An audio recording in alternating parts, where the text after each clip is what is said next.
জামালপুরে জেলা শ্রমিক দলের প্রচার মিছিল। জামালপুর প্রতিনিধি জাহাঙ্গীর আলমের ভিডিও চিত্রে বিস্তারিত। আগামী 23 আগস্ট জামালপুর জেলা বিএনপির দ্বিবার্ষিক সম্মেলনকে সফল করার জেলা শ্রমিক দলের প্রচার মিছিল ও সমাবেশ অনুষ্ঠিত হয়েছে। আজ বুধবার সন্ধ্যায় জেলা শ্রমিক দল এই মিছিলের আয়োজন করে। মিছিলটি বিএনপির দলীয় কার্যালয় সামনে হইতে শুরু হয়ে তমালতলায় গিয়ে শেষ হয়। মিছিল পরবর্তী সমাবেশে প্রধান অতিথির বক্তব্য রাখেন জেলা বিএনপির সাধারণ সম্পাদক অ্যাড. শাহ মোহাম্মদ ওয়ারেছ আলী মামুন। এই সময় জেলা শ্রমিক দলের সভাপতি শেখ আব্দুস সোবাহান, সাধারণ সম্পাদক বাবু জীবন কৃষ্ণ বসাক, সাংগঠনিক সম্পাদক শাহিন সহ আরও অনেকে। বক্তারা আগামী 23 তারিখের সম্মেলনকে সফল করার জন্য দিক নির্দেশনামূলক বক্তব্য দেন। নেতাকর্মী বিশেষ করে 7টি উপজেলা 8টি পৌর বিএনপি নেতৃবৃন্দ সহ সমস্ত অঙ্গ সহযোগী সংগঠন একাত্মতা প্রসারণ করে প্রচারণা চালাচ্ছে। প্রচার মিছিল ইতিমধ্যে জামালপুর শহর একটি উৎসব আনন্দের শহরে পরিণত হয়েছে।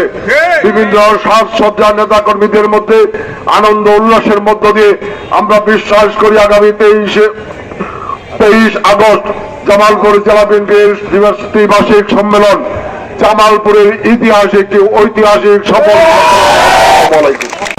আমাদের আশা আকাঙ্ক্ষার প্রতি আগামী দিনের ভবিষ্যৎ দেশনায়ক জনাব তারেক রহমান এবং বিএনপির জাতীয় স্থায়ী কমিটির নেতৃবৃন্দ যুগ্ম মহাসচিববৃন্দ সেই সহ জাতীয় নেতৃবৃন্দ সেই সম্মেলনে উপস্থিত থাকবেন।